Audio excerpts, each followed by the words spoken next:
graphics. Ready theme. Good evening. For your information tonight. Hi, I'm Jesse Mullins. And I'm Lauren Milberger. And this is FYI, the Murphy Brown Podcast. This is the sassiest Jim that has ever sassed. Fisticuffs. It wouldn't be good fisticuffs. Casual Cardigan Jim is back to play. The Barrymores of the 70s. And on today's episode, we'll be talking about Season 3, Episode 12, Retreat. Hello and welcome to sunny Florida. Hello and welcome to vacation with your closest coworkers. Yes, right? The most relaxing way to live. Yes, if vacation means not going to Disneyland, Disney World, by saying.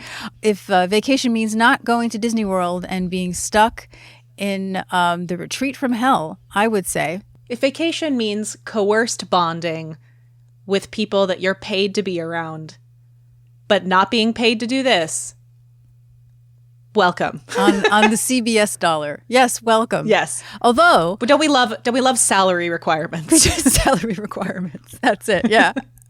Although I have to say that this is apparently loosely based on something that did happen to Diane Sawyer when she was co-hosting Primetime Live. So apparently she and Sam Donaldson, who were co-hosting this new show, Primetime Live, were sent on a survival retreat. And so when she interviewed them, she gave them a couple of ideas, and this was one of them. It was like sort of the two of them in Mother Nature, which sounds hilarious. But I get why maybe they didn't do that, because logistics-wise, I bet that would have been a nightmare to do. Yeah, I can see that. I do like the idea of Diane Sawyer and Sam Donaldson just like in the woods. Yeah. And these were really big around that time, right? Where they would sort of take people from corporate America, so to speak, and throw them in the woods and hope they don't die. Oh, yeah. We'll talk about that. We will talk about that. Don't you worry. Now, we spoke with the writer, Tom Palmer, and he doesn't remember this being an idea that Diane Sawyer had given them, but of course it was a long time ago, but he remembers pitching the idea, so maybe it was more like, oh, this is actually something that really happened, and I have this idea, because obviously it is very different. Yes. I would love to know the journey of creation from that original real-life inspiration, and I think probably because I know, he said he likes pitching ideas where they left the usual sets and locations, that whole idea, how the needs and restrictions of the show itself added to what it became. I find that very fascinating when we have we want to do this idea, but we're limited to this, or this works better for this. I love finding out how the germ of the idea becomes the episode. Often limitations result in creativity. Needs must. So this episode aired January 7th, 1991. It is our first episode of the new year. It is directed by Barnett Kellman. We have no secretary. We have no music. We are in the woods ourselves. Yes, we are. And as we know from previous episodes, not a bottle episode, but close. Yes, very close. I do like the way that this, in many ways, it does feel like we are taking the bullpen into another place and back. Yeah. It does feel very connected in a way that I think a bottle episode doesn't. Yeah, and in a third season, I think that's really smart because, you want to sort of take the characters out of their comfort zone, change things up, give them a new dynamic, give them new obstacles, so to speak, sometimes literally. Yeah. And not make it feel like you're doing the same thing. And I think something that I've noticed that we're talked about a lot this season is the ensemble. Usually a lot of times in third seasons, you sort of branch off into individual stories about characters. And I don't think I realized how strong of an ensemble season 3 really is. I think that's one of the reasons why it's one of our favorites. Yeah, I think so.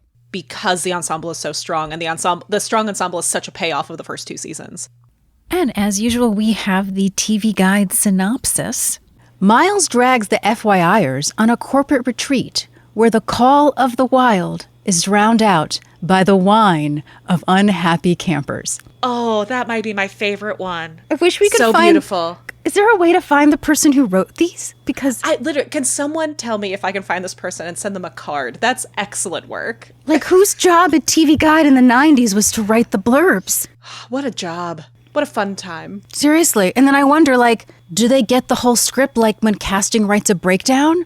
Or do they just what do they read the script? Yeah. Do they find out what it's about? Do they get to see an early cut? What's happening? Yeah, Incredible.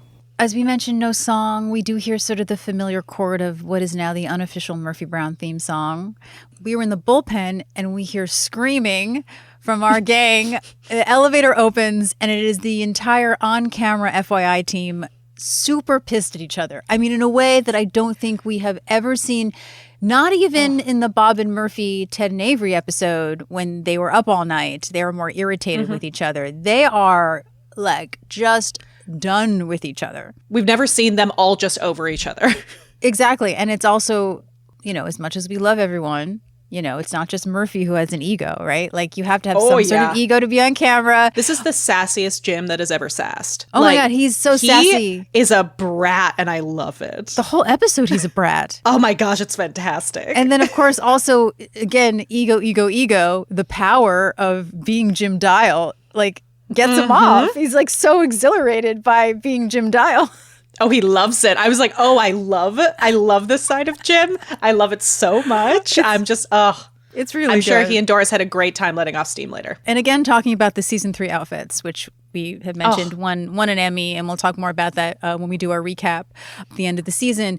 But this purple suit that Murphy's wearing with this sort of like collar thing with like a little green and black, like, and then the black jacket over it. Fantastic. Absolutely love it. The color theory of the season is so good.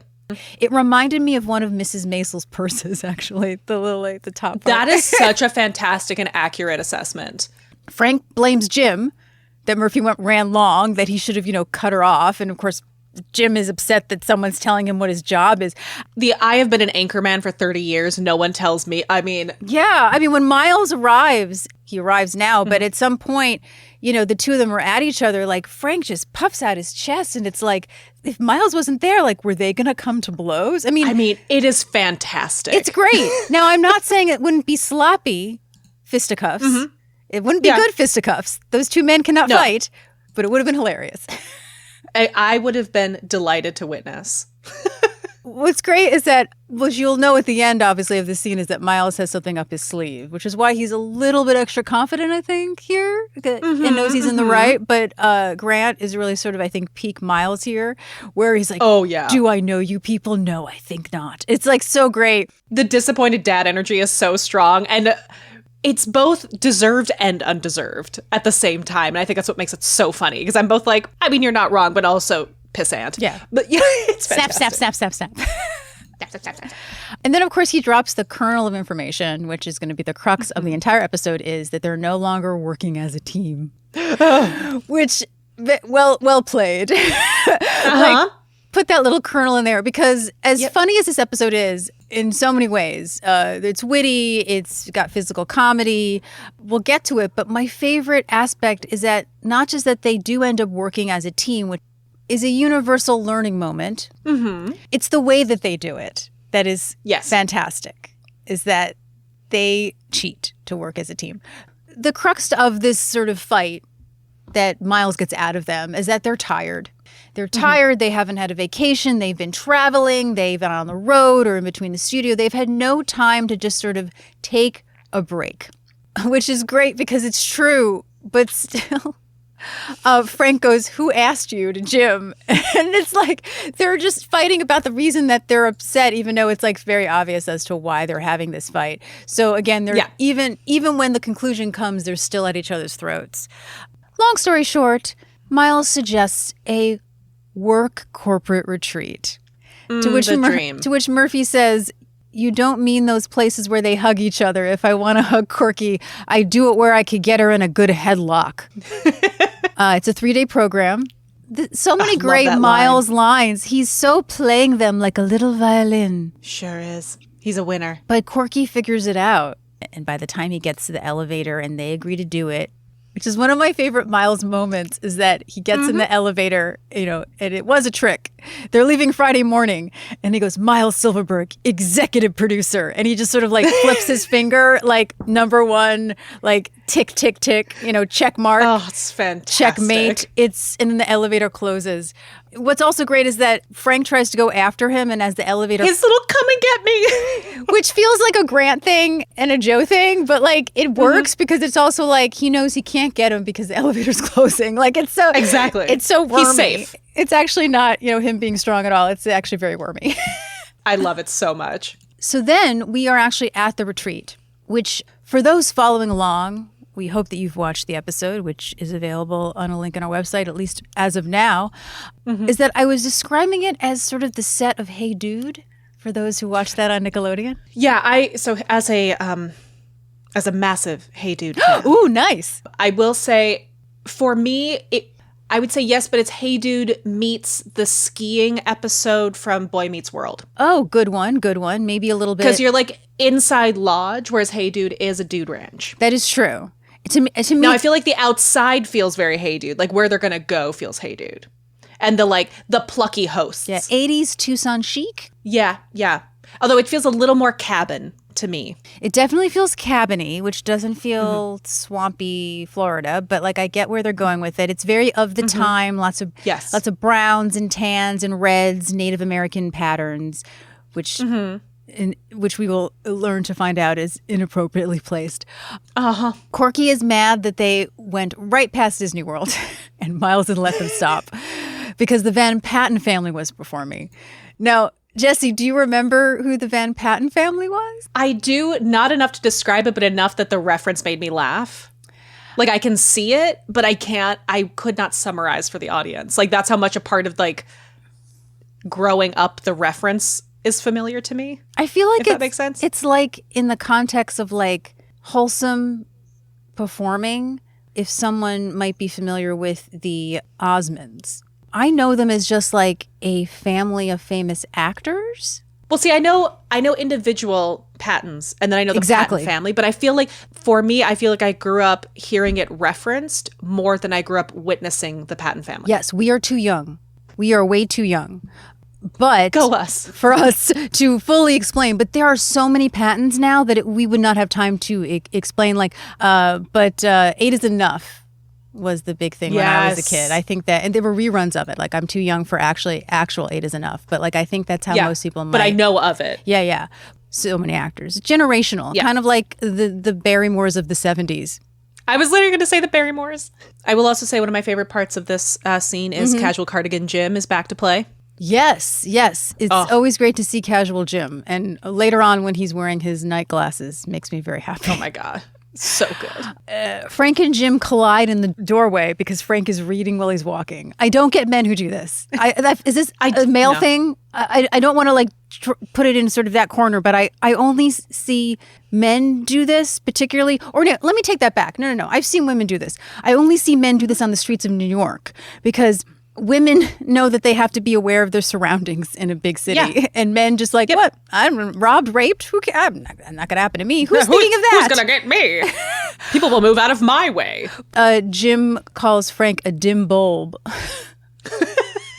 He's so rude, and I love it. He also says criminy at one point. I was like, what is going on? They are mad at each other. Ugh. I also love that everyone is pretty much like give or take in their comfortable clothes, except Miles is in a suit. We can tell who's taking this seriously. Yeah. So Justin arrives. He greets them. He is the head of the Nasuse Learning Center. Nasuse. Where there are no problems, only opportunities. And he is literally a walking self-help book. It's so well written and cast because I just loathe him the moment his mouth opens. Oh, the casting is just perfect in this. Oh, incredible. Murphy is brought in by a woman named Laura with her hair up and glasses. This is important because it'll come back later as pretty lady who is nerdy who tries to become pretty to get a man. We had no idea she was pretty because of those glasses. And that's actually one thing that I do appreciate is that when she pulls her hair down and takes off the glasses, she still has the same posture. I love it so much. She's like, I'm trying. Corky helped me. So pretty much Murphy has been caught. She was at a payphone trying to rent a helicopter. And maybe the quote of the century, 42 years and I have never set foot in the state of Florida. And I've always prided myself on that. I feel that deeply. This is also when we figure out that Laura has a crush on Justin. Just the smallest, most simple crush Yes. that is absolutely not obvious. Miles inquires about the name, which we find out means yes, we can backwards. Okay, so we're going to talk about the history of the slogan, Yes, We Can, which actually has a really long history that people may not realize because I think today, of course, it is best known as President Barack Obama's 2008 campaign slogan. But obviously, this is 1991. So I'm sure many people will watch this episode and think, wait a second, how is that possible? Were they prescient? No, because Yes, We Can has a rich and full history. Now, Tom Palmer, the writer, has mentioned that he thought of it as the slogan for the Angels, which I'll talk about at the end because it has been used a couple of times. But I think particularly I want to talk about the history of where President Barack Obama got it, because it's one of those stories about a woman whose complete contribution may have been lost to history. Of course it is. Yes. So Yes, We Can is actually an English translation from the Spanish of a rallying cry of the farm workers movement in 1972. Now, many people will attribute the slogan to Cesar Chavez, the founder of the United Farm Workers, an organization devoted to defending the rights of farmhands and field workers across the country. But Is this Si Se Puede? yes. Okay. Yep. There we go. And thank you for saying it because I probably would not have said it properly. So I appreciate it. I No was problem. practicing how to say everyone's names correctly. Well done, you. So actually, it was civil rights legend Dolores Huerta, the co-founder of the United Farm Workers. So when I say that she may have been lost to history, I mean her full contribution because she is a legend in feminism, in civil rights, in protest, and I'm going to talk a little bit about her history. And like many women, especially women of color in minority groups, her story has been mostly buried. Many people, including myself, until looking into this, didn't realize, along with her major contribution, that she is the one who came up with this slogan. So the slogan was very much off the cuff as she was speaking to workers in Arizona about the fact that they were saying that they could not go on strike. Meaning, like financially, just every reason as to why they couldn't, or boycott. And she said, yes, we can, because they had no other choice. So Dolores was born in New Mexico in 1930. She grew up in a farming community in Central California, Stockton, California specifically. And although she grew up in a mostly Hispanic immigrant community, upon her entrance into high school was the first time that she experienced racism, where there was an incident where she was accused of cheating off a fellow student, which of course she had not done. But this is really what inspired her to eventually do the work that she did. First, it inspired her to become a school teacher so that she could help people like herself to never have to go through that experience. But what she started noticing in her community was that students were coming to school barefoot and hungry because of the little wages that their parents were receiving. And that is what threw her into activism. She lobbied the state and helped her community register to vote, all while being a single mother of, wait for it, 11 children. Oh my God. This woman is amazing. Sainthood. In 1955, she met Chavez, already a civil rights activist, and in 1962, they started the National United Farm Workers Association. With the goal to help bring health insurance, better wages, and humanity, really, to the Hispanic community in the area who were working for these low wages. Many people know it today as the United Architectural Workers Organization Committee, and she was the only woman on the board until about 2018. Dang. In the press, though, she was often referred to as Chavez's sidekick. Gross. Huerta was arrested 22 times for participating in nonviolent civil disobedience activities and strikes, and trained people on starting their own grassroots organizations. Through her work, she helped not only the farm workers unionize, but helped to bring ballots to be printed in English and in Spanish, which is so important because then more people obviously can vote. And we're talking about not just fair wages, but also there were no toilets in the field, that they didn't have cold drinking water, that they didn't have rest periods. Now, something that I didn't remember because I saw the movie based on this, but another piece of history is that Huerta was on the dais on June 5th, 1969, next to RFK at the Ambassador Hotel in Los Angeles during his victory speech, which is right before he was murdered in the kitchen. Jeez. Yeah. In September 1988, in front of the St. Francis Hotel in Union Square, Huerta was severely beaten by the San Francisco police during a peaceful and lawful protest against then-President George W. Bush. Although she recovered, it took time as they were life-threatening injuries, and she still sustained, even in her 90s today, some issues from that altercation.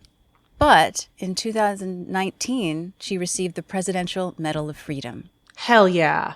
Goodness. Huerta is the president of the Dolores Huerta Foundation, which she founded in 2002, and was the honorary co-chair of the Women's March on Washington on January 21st, 2017, the day after the inauguration of Donald Trump. Also, when you hear her speak today, she doesn't just speak of feminism and intersectionality. She also speaks against homophobia. She really is a woman who, even through her 90s, is steadfast on rights for everybody. And she's really quite inspiring. There is a documentary called Dolores, which I absolutely recommend. Something that she says in this documentary is that her approach to activism can be explained this way. She understands why many people think feminism is for white women, and that it has become middle-class women who have organized it. However, her stance is to show that women of color can be at the front of civil rights, labor, feminism movements.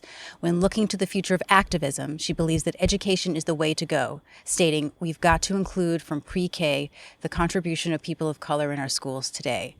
And I would say that the most recent interview I saw of her, she also included the fact that people are not born racist, they're not born homophobic, and we need to start at the low levels in pre-K to teach them to love everybody. As I mentioned at the beginning, Tom Palmer did not take that slogan from that. He took it from the California Angels team, which is their slogan in the 1980s. So he thought that was pretty funny because they were a terrible team. What's interesting about the slogan for them is that it actually goes back to 1979, is that they were 5 games behind with the American League on the path to the World Series. The winner ended up being Kansas City, who was beat by the Yankees. But in addition to them almost making it to the World Series, this is a little sad, unfortunately, one of their teammates, right fielder Lyman Bostock, was murdered actually, in Gary, Indiana during a September road trip. Jeez. The Angels went on to have what is considered an epic season, even referring to it as a magical season because of how much they rallied to win the first Angels postseason victory with the American League West Division, beating Kansas City Royals. However, the 1979 season would not end well for the Angels as they were beaten by the Baltimore Orioles in the American League Championship Series, failing in 4 games. And I think that's what's sort of great about Yes We Can, right? It's, okay, it doesn't really seem like we can, but yes we can. We can do this. We're introduced to the team that will be their rivals. They're the Winnipeg Savings and Loan. My God, this show hates savings and loans. We've talked about this in past episodes. There is a huge reason why they do, and we're cool with that. Yes. They will be the rivals for the entire episode. I would say that most of the characters have like 1 or 2 lines. The main person that we get to know, of course, is Trish. Trish is another version of Miles. Glasses. I love Trish. She is the best, but she is very competitive. And she comments, the FYI team is a little ragged, and that must be Miles' lack of leadership skills. Oh no. So day 1 is going to be communication skills.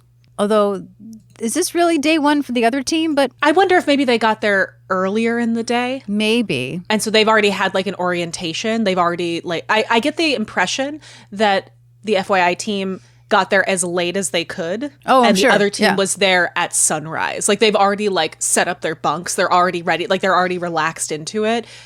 And FYI just kind of strolled on in. So pretty much we learn during this thing how so not into this everybody is. Murphy's reading a magazine. Miles pulls it from her and he gets in trouble.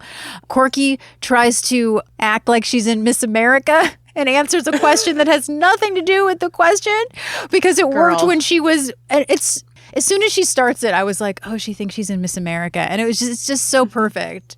Miles defends his team to Trish, by boasting that, they just did an amazing piece at the Berlin Wall, to which we find out that this may have been where the sniping started.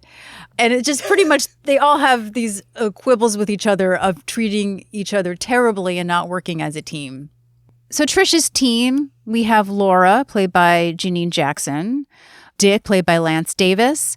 Sweet Esther is played by a lovely actress named Gloria Dorson.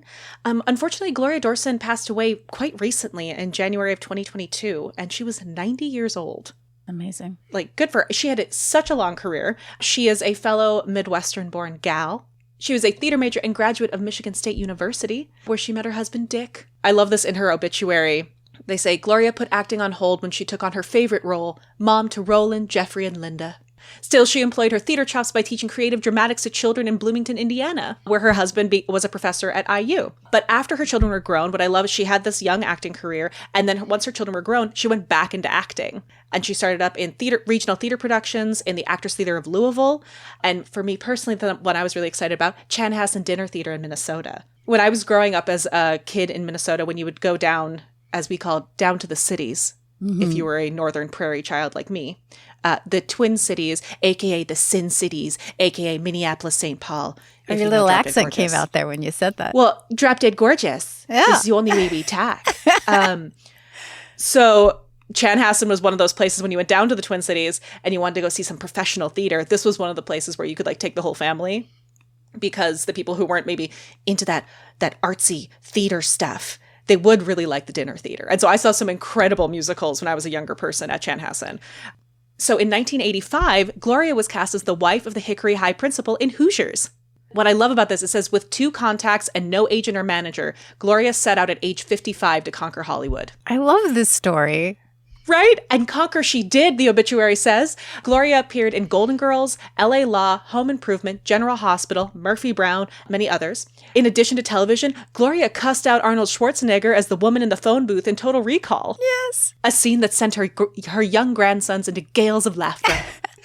She worked in live theater. She worked at the Geffen Theater, the Pasadena Playhouse, Seattle ACT, Alaska Repertory Theater, all over the West Coast. She also perfected her tennis game, culminating in a national tournament win in Indiana Wells, California at 75. Gloria is a queen. Oh, I love her. And, you know, her story is reminding me a lot of Estelle Getty from Golden Girls or Catherine Houston, where it was later after either they got a divorce or after their kids were in college that they felt more comfortable being able to, because of the generation that they were born into, to go after their dreams finally. This is why I'm so passionate about the fact that life happens, but the arts and the performing arts are always there for us, regardless of which avenue you take, whether it is like starving artists pursue professional theater until it pays your bills, if it's taking a break to live another life and then re-enter, if it's community work and just being part of your community for the hobby of it. It is always there for you, and you never know when it comes back into your life. I think this is such an incredible story. And also, I just want to end on saying something that I think says a lot about Gloria and who she was as a woman and a citizen and a matriarch is that at the end of her obituary, it says, in lieu of flowers, please consider making a memorial donation to the Humane Society of Louisiana or Planned Parenthood Action. We love her. We love Gloria. Yay, Esther. That's so great. So I think the actor that we recognize the most out of the sort of guest star ensemble is an actress whose name is Lisa Dar, who plays Trish. I think the first thing that comes to mind for me, because she did work a lot in the 90s, she still works now, is that she was Ellen DeGeneres' girlfriend in the final season of Ellen, which of course is the first season when she was out. And really, you know, one of the first sitcoms to have a gay relationship. And specifically somebody come out and then find a relationship. Exactly, yeah. And unfortunately, it's probably one of the reasons why the show was canceled, even though I think it's the best season. Because she's able to be herself. It's almost like authenticity is compelling. Lisa has appeared on Frasier, Nip Tuck, The Office, The West Wing. Oh, also, I think some people might know her from the episode of Quantum Leap where she plays an archaeologist and it's like all this sort of like spooky stuff. Oh, yeah. I know which one you're talking about. Yeah. So it is retreat day 2. We find out this is the teamwork and trust portion of the program. This is my favorite scene. Oh, my God. It's incredible. I mean, we're talking, we're working on this because it's the key to successful group communication and functionality, This is where we find that the lobby that we were first introduced to has been transformed into an acid river. It's like a giant game board has been created. The 2 teams are on, for us, audience left. They have one job as a team. They have to journey across the acid river to the other side. It is to cross it and deliver world peace to mankind, which happens to be across the river, conveniently. They have 3 boards, 3, kind of long. I would say they're like 4x2s. Or no, more like probably like a 6x. This doesn't matter. My history with lumber does not matter right now. Boards you can walk across. That's a quote. That 3 boards, and there's a series of bricks that they can connect the boards to keep them above the acid river. Now, it is, perchance, longer than 3 boards worth. So the team has to work together. You already know this is bad. You already know this is not going to go well. So bad. Our team is not listening. The bankers, listening. The thing about this also, which is again such like a exercise in learning how to live life, is that he tells them you might want to talk it out beforehand. Exactly. That's it. You might want it, it's that the teacher's giving you the answer. Yeah. And Murphy's like, no, I'm going to do this myself. I don't need to do it. I'm going to just throw myself let's not into jump it. there yet. Let's not get there yet. Okay, sorry. We're not there yet. Yeah. Let's set the scene. I'm just very excited. Yes. So Justin says, remember, the river is acid. So if the boards or you touch it, and he hits his beloved sound effect machine that has like a woo, woo, woo, woo, woo, woo, woo. Now, I need everyone to note that the buzzer does change throughout the game as it gets more intense. The sound of the woo, woo, woo does change and get more extreme, which is my favorite thing. And he said, he hits the woo, woo, woo, you're consumed. I wrote, this is the guy who wears out the buzzer in board games. Oh, yeah. And I'm not saying I don't feel a partial kinship, but he is very into his sound effects. And this is when he gives the hint. Discuss your game plan before you start. And then he says, have a ball, save humanity. He loves his job. Like, you got to give him credit. This man loves his job. And he's actually pretty good at it. He is. Yeah. I do believe he's actually quite successful. Yeah. I think for the most part, people go to this thing with good faith. Yeah. So he meets people who actually, like the bankers, who actually want to grow. They want to be better. They want to succeed.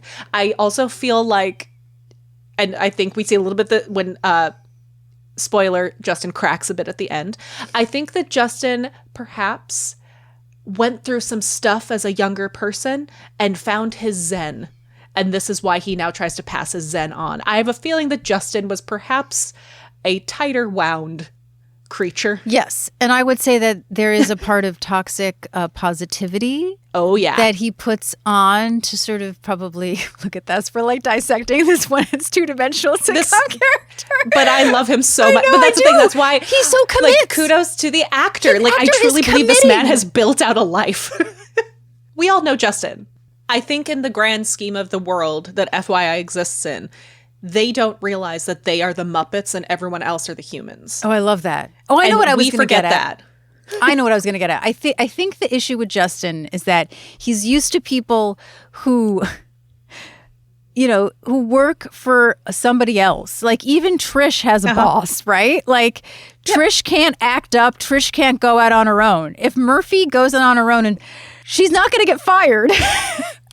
Most likely. I mean, we have seen her get suspended, but she is a star. She knows she's a star. They all know that they're stars. This is not the kind of person that I think Justin is used to. No, absolutely not. No. Murphy, in response to Go Save Humanity, it says, might as well. There's nothing else to do around here. She immediately tells everyone else to just follow her and stay out of her way. Never. No, Murphy, no. So she goes to connect the first 2 bricks with a board, discovers the boards are too short. Interesting. Corky yells for help, and Miles points out that perhaps it's intentional, that it's a puzzle to solve. Probably there's only one right way to do it. Murphy, very useful response, tells them to all shut up, tells Miles and Jim to stand on one end of her board to keep it up while she uses the second board to overlap and reach for the next brick. Now, okay, we're problem solving. I don't think this is going to last well. No. Just putting that out there. Frank, of course, uses this as an opportunity to talk about how he once did a stunt like this on Battle of the Network Stars, and points out that it should be a lot easier than when he had Estelle Getty on his shoulders. So here's my question for you. Do you remember watching? Oh, yeah. Don't realize what it was. It's exactly what he's saying. That there would be... Jay did one. Jay Thomas did one. I think he did a tightrope. I have to check this. I didn't look it up because I knew we wouldn't have time to talk about this. But I think that a lot of people don't realize that this was an actual thing. Honestly, I feel like the modern equivalent of it is Dancing with the Stars. That's brilliant. Absolutely, yeah. That just, But I want this back. Like, I want for me, I remember being a kid and it was like watching adults do Guts that was on Nickelodeon. Yes. This is the time. This is the time to bring this show back. I think it would really work. Murphy successfully gets a second board down, makes her way to the other brick, turns around and confidently says that next she'll solve that cold fusion thing. Corky. She's so confident, Murphy. I just She's- love confident Murphy. She's a jerk about it, but she also kind of earned it. So she instructs them all to follow her across and has them hand her the final board. You know, we're working like little ants. We're like passing along. This should be working. Miles is feeling confident. So as they're shuffling along the boards, Miles begins to say, "Ladies and gentlemen, it's a beautiful day here on Acid River, and the FYI team has broken out to an early lead. Sherwood's got the board. She hands it off to Brown. Brown's got it. She makes her move. It's good." I do want to point out that as they're shuffling, the board absolutely touches the Acid River at least once. I understand it doesn't matter, really. Yeah. But I was waiting for a woo woo woo woo or like a like threat of woo woo woo. Yeah. So Murphy, she's ahead, she's on the third brick. She calls out that she needs the first board where Miles is still providing counterweight. Perhaps this is where things are going to go wrong. Maybe. He calls out that he hasn't come across yet, and she helpfully replies that they'll come back for him. "Trust me, I know what I'm doing." Here's my thing, Jesse, and you can tell me Yeah. if I'm right. If she had just waited for him, right? She did not have to leave him, but Murphy has no willpower to wait for anyone else but herself. Yep. And I Absolutely. really love this because it's subtly sort of showing Murphy's flaws, is that it's not just that she's bossy, is that she just is so self-involved that it's only about her. If she had just waited for him, they would have maybe won. Well, and that's I think for Murphy is one of those people that is just we will win at any cost for the greater good. As long as one of us gets over there, we've solved world peace and we win, missing the fact that the win is all of them getting over. Yeah, but I think it's even more, if I get over and I win, because I always should win, I don't care about anyone else. Well, but no, that's myself. what I mean. It's Yeah, like she's going to be the one who makes it. Which, if you think about it, makes her having a baby at the end of the season smart, because Murphy is not becoming a better person. She is still the self-involved person. It didn't matter that she was drinking, but now she is forced to think about someone else other than herself. Well, and I think the main thing is it's less that she's forced to think about someone else. She's forced to face what happens when she doesn't. Ooh, yeah, that's good. So Murphy begins taunting the bankers who have been huddled with their boards at the beginning. They have not put a board down yet. They are like crouched down around their boards, strategizing. Very strategizing. But she taunts them with "way down upon the acid river" and like soft shoeing on her brick. It's great. She's such a jerk. So the others on her team, the gang, pass through first board, which Murphy receives, thanks Miles with a "so long, sucker," and just leaves him. The worst. Miles cannot believe. Now, Miles, sweetheart, really? Why We are all knew you were the surprised? first sacrifice. Yeah. He cannot believe they're leaving him there. Jim taunts him that they'll build a statue in his honor. And then the others laugh at him. They do. Like, Jim is as bad as Murphy in this. He's so mean. Again, there has to be a form of selfishness and a little bit of ego when you are Yep. on camera talent, I think, you know? Absolutely. And particularly also, And- it's just funnier. It's fun to see Jim being as petty as the rest. I Yes. think often the pettiest we usually see Jim is him laughing along with someone being petty. But the idea that Jim is the one being like, "we'll build a statue in your honor," and then the others cackle behind like he's the Regina George of the situation is amazing. And it's such a testament to the idea of like people who go, well, I only care about when I'm winning and I'm part of the winning team. I'm not going to help the people who need help. I think, because I think it's definitely true for Jim, and I feel like it's true for the others as well. I think the rest of them all think, like Murphy, that they are the one who should make it to the end. Jim, he's the senior anchor. Of course, he should be the one who saves humanity. Corky, she's the young, beautiful one. She can repopulate the world. Frank, he's an investigative journalist. He is the action hero of the group. Of course, he should be the one who like each one of them believes that they are the one who will survive to the end, except for Miles, who genuinely thinks the whole team should survive.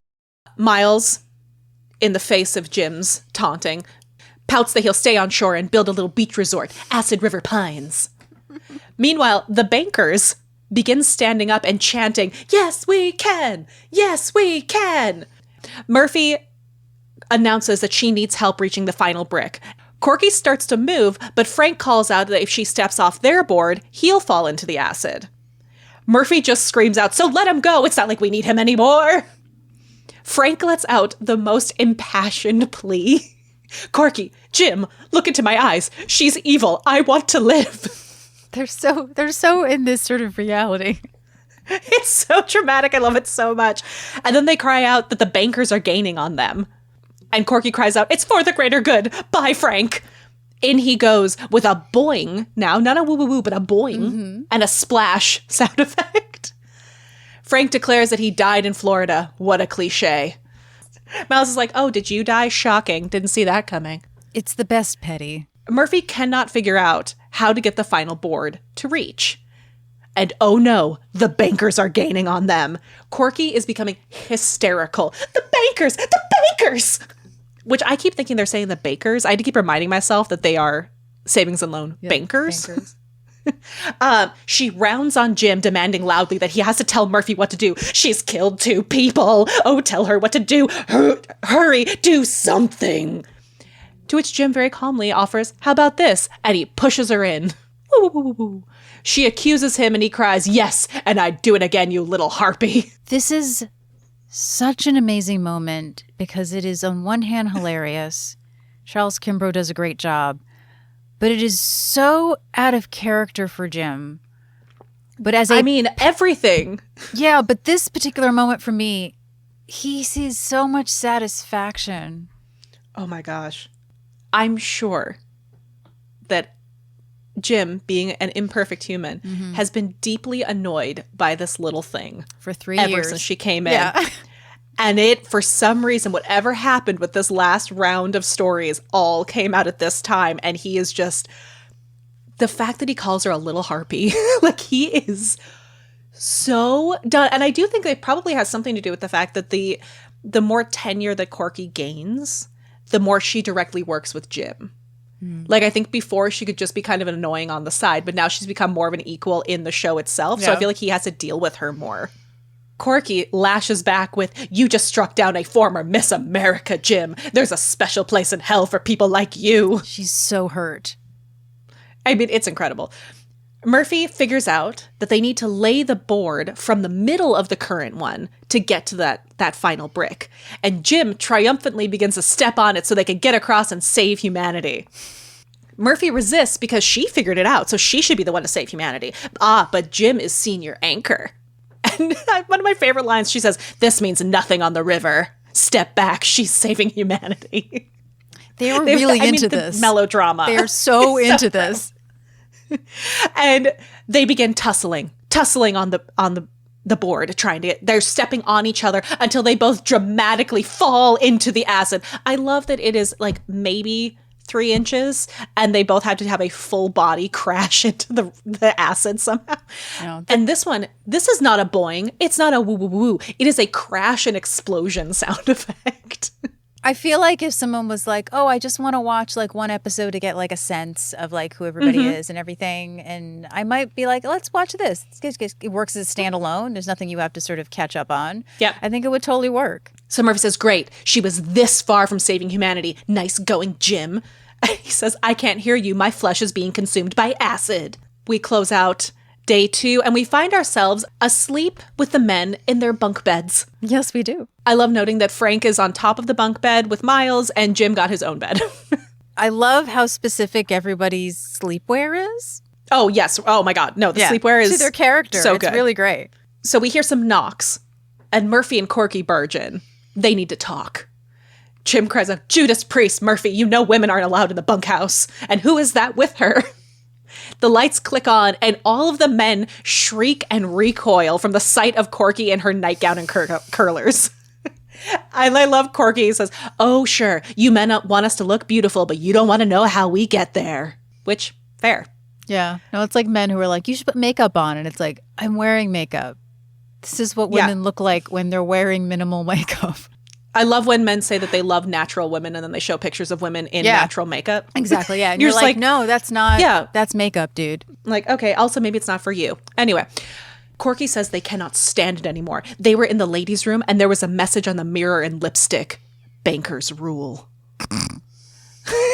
It's so intense. And she asks Frank to stop staring at her. And he's like crawled to like the end of his top bunk and he's just staring at her from behind. And he says, I can't help it. You look like E.T. And she does the best like sibling smack on the forehead. Murphy says she is humiliated that they're being whipped by a bunch of Canadian bankers. And she suggests that instead of being petty and insecure and selfish, they try winning the survival test tomorrow. Now Miles, our boy, is thrilled. They can be a team again. Jim says, yes, we'll kick their little banker butts up and down the state. Stay away from Dick. He's mine. I love that they all have their person.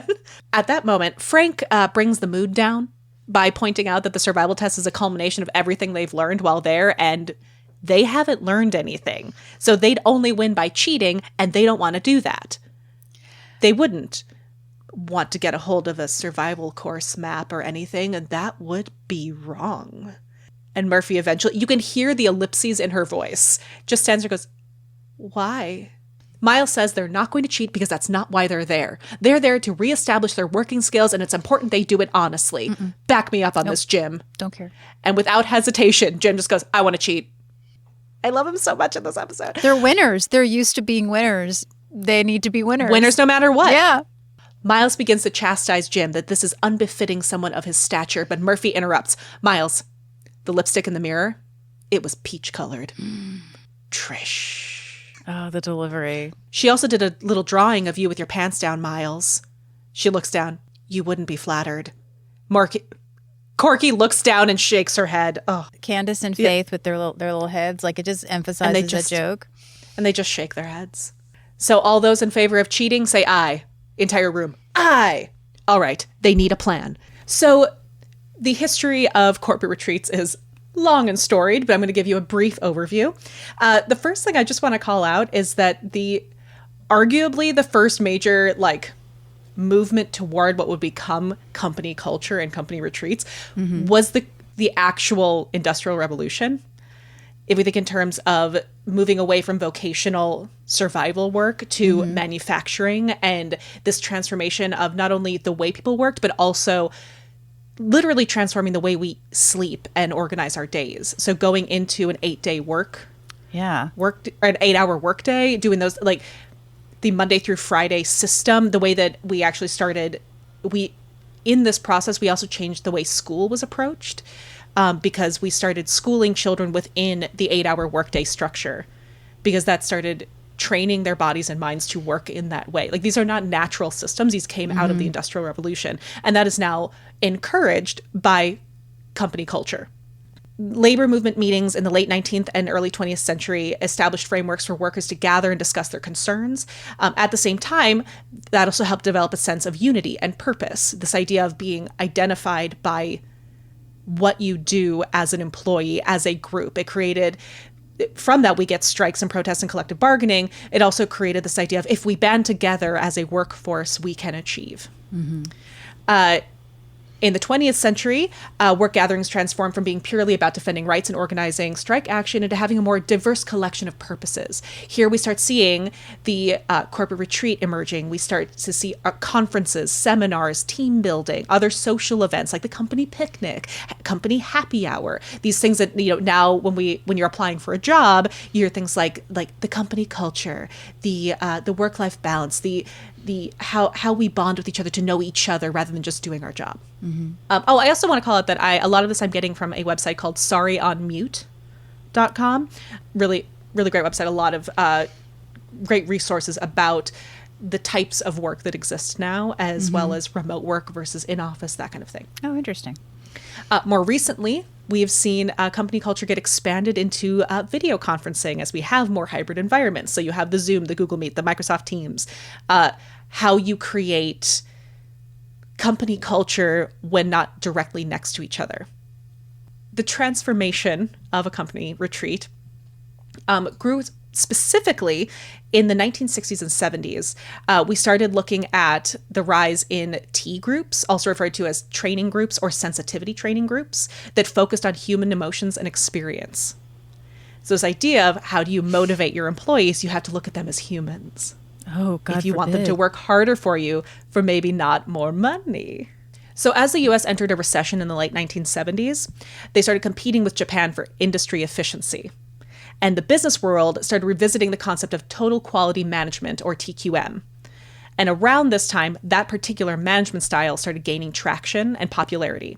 One of the facets of TQM is total employee commitment, which means that every employee should actively try to reach company goals, because if the company gets it, you got it. In order for that to happen, leaders had to provide proper training, acknowledge the value of individual contributions. They had to clarify roles and expectations, build an environment where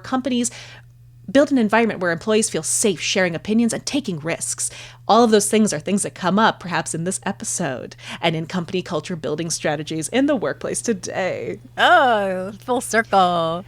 And right in time for Murphy Brown in the 1980s and 1990s, corporate culture started expanding and thus became the concept of the culture of teamwork. And so the lessons of the past like half century and this idea of not only industrial revolution, but also the empowerment of the employee, and then taking that empowerment of the employee and turning that into the empowerment of the company, because as an empowered employee, you are so proud of the work you're doing for the company. And in its process, taking away the power of the employee. So this is drawing attention to the benefits of team building, the growing trend of team building initiatives. Company culture, in quotes, and organizational structure dominated the minds of industry leaders. We started the implementation of mindful team building theories that we had began in the 60s and 70s. But during the very business-centric Reagan years, we started to really build into this idea of the benefits to the economy of team building. This is also the decade, in the 80s and 90s, we really started seeing people have employee retreats that took them out of the office to do physical things like rafting, camping, and adventure courses. In the 1980s, we started seeing all of that, but in the 1990s, we saw the birth of the actual industry of team building. And that's right where we find our Murphy Brown team. This is some of the first event companies to emerge that were entire companies made to facilitate team bonding. As the World Wide Web launched, thank you, Al Gore, companies began keying in more closely to each other's internal operations and adopting similar cultures and attitudes toward teamwork. This era shifted toward what we now talk about all the time, which are personality-based team building and personality tests like the Myers-Briggs, like the Enneagram, all of these things, the DISC model, all these things that now takes from people wanting to know themselves better and companies using that as an opportunity to know their employees better and thus manipulate their efficiency better. Mm-hmm. That's why you find what I think is so interesting in this episode, this balance between the goal of the company, but also this perceived like hippy-dippy kumbaya, know thyself, but know thyself to the benefit of your company. So I could go on and on. There's even more now today about, our virtual world, but basically straight through line between Industrial Revolution and the 1980s and Reaganomics. This is such an appropriate conversation for Murphy Brown as a whole. Right? I love it because it so fits into this particular episode, but it also sort of fits into kind of the culture and milieu Yes. of Murphy Brown in general, which is the reaction to Reagan, if you think about it. Which, so of course, they're just allergic to what's happening in this episode. Great reporting, Jesse. Thank you for bringing that to us as my Jim. Back to you. We are outside Justin's office, and Frank recognizes the lock from the water gate. He did a simulation so he can break in. He uses one of Corky's hairpins and does that thing that I've seen a lot before, which is, a lock is like a woman. She hides her secrets mostly, but if you touch her in the right place, and opens it. And what's great is is that every heist movie wants to do this.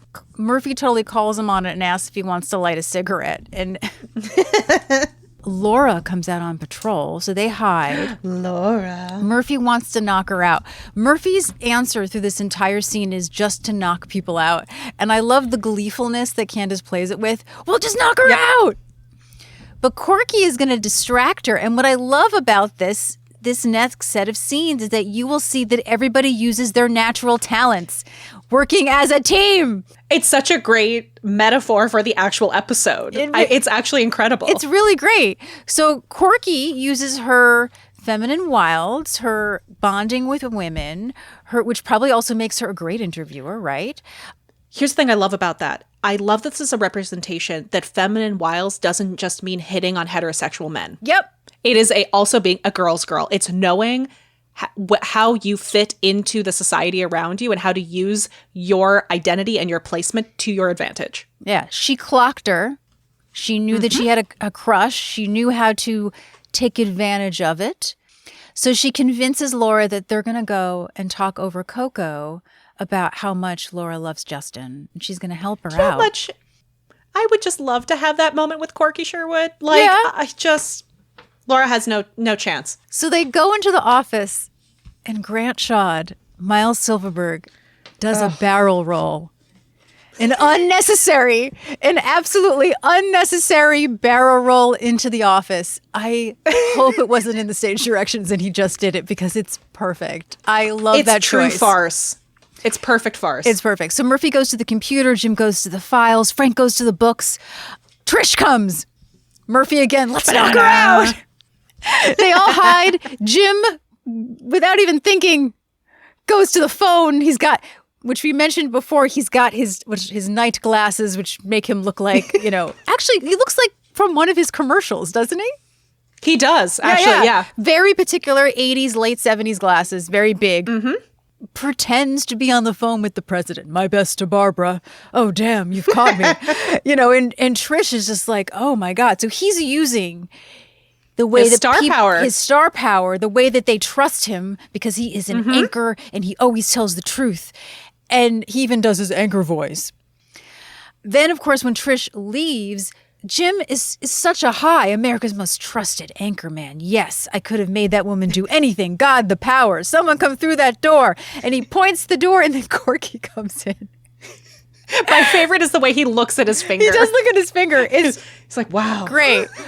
They're checking the computer for some sort of file, but there's a password. Long story short, they are trying to figure out the password by trying to figure out his mental state and what he thinks and if there are any books that he likes to read. Like it's some kind of movie. Corky finds it. So dramatic. Corky finds it in the files under M for map. I just have under M for map. Sometimes you need the brain of a child. Here's the thing. What I love is that it's not even that it's the brain of a child. It's that sometimes you don't need to get so caught up in your own perceived intelligence to overthink it. Sometimes it's obvious. I love that and I love the idea that they're thinking about, like, what would Justin do? Well, let's get into Justin's head. It's like, or think about who Justin is. It's probably just under M for map. Oh, I forgot to mention in that great scene that you did on the Acid River, Corky is wearing her workout outfit from the end of season 2, which I thought was great. Yes. And they're all sort of in a lot of blues and greens. Like they all kind of really match. Like, oh, it's such a great season for costume. Anyway. I'm telling you, the color theory, it's so good. Yeah, and then we cut to. It is retreat day 3. The sun is shining. It's morning. Justin has them all gathered and declared that it's time for the final event. Oh, they are ready. And Justin chuckles. It's his favorite part of the job, he says. People, we are not doing the survival test. I love it so much. He says a necessary part of their training is dealing with a sudden change of plans. Life's unpredictable, isn't it? Honestly, as a retreat creator, it's smart. Genius. It's really smart. Freaking genius. Can I also mention that map looks like a map from a cartoon? And I actually really do love it. It's incredible. I mean, I get it has to be big so that it reads on camera, right? But like it's from DuckTales. It's a map from DuckTales. Yes, and I believe Justin made it. Totally. Oh, I love it. Yes. I love it so much. That's what I like. Of course Justin made something that looks like it's out of DuckTales. Of course he did. Murphy says, not necessarily. Why, last Tuesday things turned out exactly as I planned them. It's one of my favorite things that Murphy's ever said. It's like that. So it shouldn't even be funny, but it's because it's her saying it, and she's so pig-headed and so just like will not change a stitch of her personality or how she is. It's just Justin announced it's time for the 5-man obstacle relay. The bankers in their matching tracksuits are thrilled. FYI is standing and less thrilled, I would say. He says that each obstacle is designed to push the limit of their team's skills, and half the team will be blindfolded, the other half gagged. Let's hop into the bus and go to the course. I also appreciate that they made it so ridiculous that it feels like a last straw. Yes. Like, it's not just that they did all that work and now they don't want to continue because they only can cheat. I absolutely believe that it just became, all right, no, I can't. We're done. No. We're done with this. This is no. Yes. And also the first thing my brain goes to, if they went ahead with this course, the fight that would ensue over who has to be gagged. Like the immediate fight that I saw happening between who thinks who should be gagged. I just thought of something that is Hmm. absolutely true, but I could have totally seen a completely different ending where everyone else bonds as a team to gag Murphy. Yeah, exactly. That's the thing is like she would immediately be like blah blah blah, and like I think that it actually probably would have gone fairly well where they just gagged Murphy. Like, that and would they be the made a happy comment about ending. how she counts as two. As they're on their way to the bus, Trish kind of squares off with Miles and says that if she's blindfolded, she won't be able to see him lose, and if she's gagged, she won't be able to laugh. And my favorite line of the entire episode, Miles just stares her down and says, "You want me so bad you can taste it." And she just goes, "So?" I love them I'm obsessed with them. I need them. I love to get together. Miles whipping out that line because it's the first thing I thought of when I saw her going after him and when they first come in, and the fact that it sells with him having such swagger, such confidence. He's got a girlfriend now. He's got swagger. You want me so bad you can taste it. Oh, and the fact that she just says so. I'm obsessed. FYI is despondent. Frank offers that he thinks he can take the old lady with the bifocals, sweet Esther. Miles decides to make a choice and says that he's going to make an executive decision when Justin returns to tell them that they're holding things up. Miles says they've decided to take a pass on the course, so if the bus can just drop them off at Disney World, that's how they want to spend the rest of their day. Now, Justin is, disappointed. He says, "I've been patient with you because you're TV people, but I've had it." TV Oh. people. Oh. TV people. And he says, "But I've had it. You stink. Your communication skills, your teamwork, everything. You are the sorriest excuse for a team I have ever seen." Then they come back to him with, "Oh yeah? This team broke into your office last night and stole the map to the survival test. How's that for teamwork?" Justin doesn't believe it. That office is private. There's a little sign on the door that says so. A little sign on the door that says Like, he just believes in rules. I have a kinship with Justin. There were rules. They're sacred. Why would you? There's a sign. And Corky, getting combative, says, "Oh, really? Then what's this? Map." Justin can't believe it. They invaded his private space. He says, "You opened my doors. You touched my things. This is the most immature display I've ever seen. And you feel good about yourselves?" Yes, they should. Murphy is grinning. She says, "No, we feel small and cheap. We don't deserve to be here. So if you'll just arrange a meaningful interaction between us and your bus driver, we'll be on our way." And this is where Justin starts to crack. He says, "No, they don't. They do not get to manipulate their day. They have a program. They have a schedule." But Laura John Wayne's her way into the room. Oh, what a great way to describe that walk. Oh, her shirt is unbuttoned to reveal a lacy camisole. She has lipstick and big curly hair, quite akin to Corky Sherwood's. Says, "Hello, Justin. The bus is gassed up and ready to go." Corky is very smug. Oh, And she goes, she's "Laura, so smart. what a lovely keychain. May I see it?" She grabs the keychain to look. She throws the keys in the air, cries, "Frank!" She tosses them. They spring out the lobby, out of the bar, and they bar Justin and Laura inside. Teamwork, teamwork, teamwork. They cry, "You can't do this!" And they go, "Yes, we can! Yes, we can! Yes, we can!" And make their way out. The credits, they roll over a picture of the gang in Disney merch.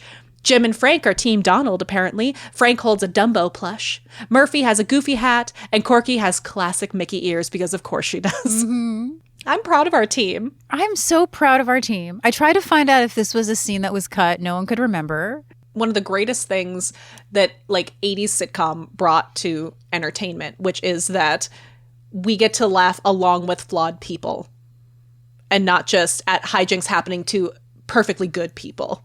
Yeah. Like we're laughing with them. It's fun.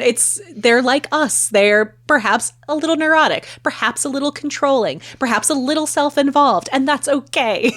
Yeah, because laughing is about recognition, right? And so we recognize that we may have some of these qualities. This is just on a larger scale. It's blown up. It's sitcom.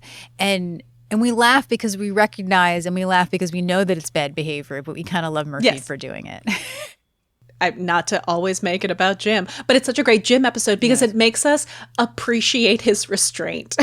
Like you appreciate what a good man he is because he has this inside him and he chooses to be professional and he chooses to be respectful 99% of the time. And that's what makes it so fun when he just becomes excuse my language, a petty bitch.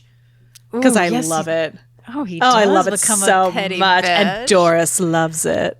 Oh, I bet she does. I love seeing mature, spunky love, and they just make me so happy. I love this episode. I think this is a different episode for me. I know we've had this pattern of, I love this episode more than I thought I was going to in retrospect, like that kind of thing. Yeah. This was one where I was like, I remember this being a really fun episode. Yeah. And I was right. I remember this is really when I was excited to watch, and it lived up to what I remembered. I think that what's great about it is that it's a little bit of a departure in the sense that there is some physical comedy, right? Mm-hmm. But it still works. It only works because of the groundwork that's been laid. Exactly. Yeah. Like Jim, like I was saying about, Jim only works because we know Jim otherwise. If this was without the context of who Jim is, it wouldn't be as funny. It Frank's drama of being left behind wouldn't be as funny if we didn't know Frank. So I think it's a testament to the show as a whole. That's a great way to end. I love it. Well, we would love to hear your thoughts on Retreat. Do you agree with us? Do you have any extra things that you noticed that we didn't notice? Drop us a line. Thank you for listening, friends.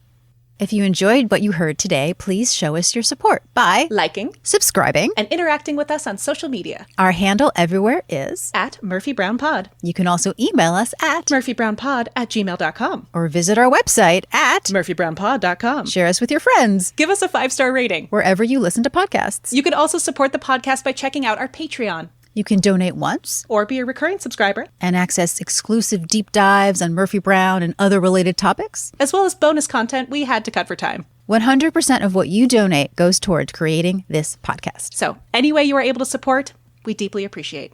And we'll see you next time for another edition of FYI, the Murphy Brown Podcast.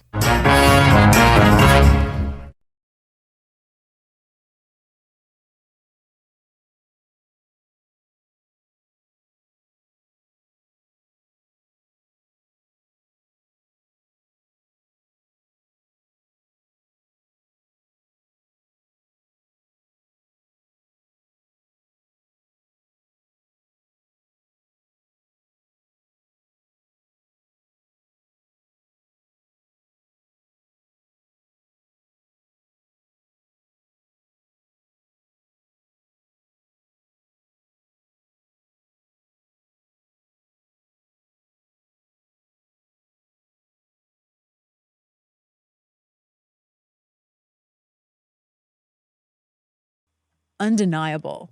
Mm-hmm. And many people just talk about how that was, something that you really couldn't deny. It was undeniable. It was undeniable. Something you couldn't deny. That was me just talking in the moment and I f***ed up. I love it. It's so cute.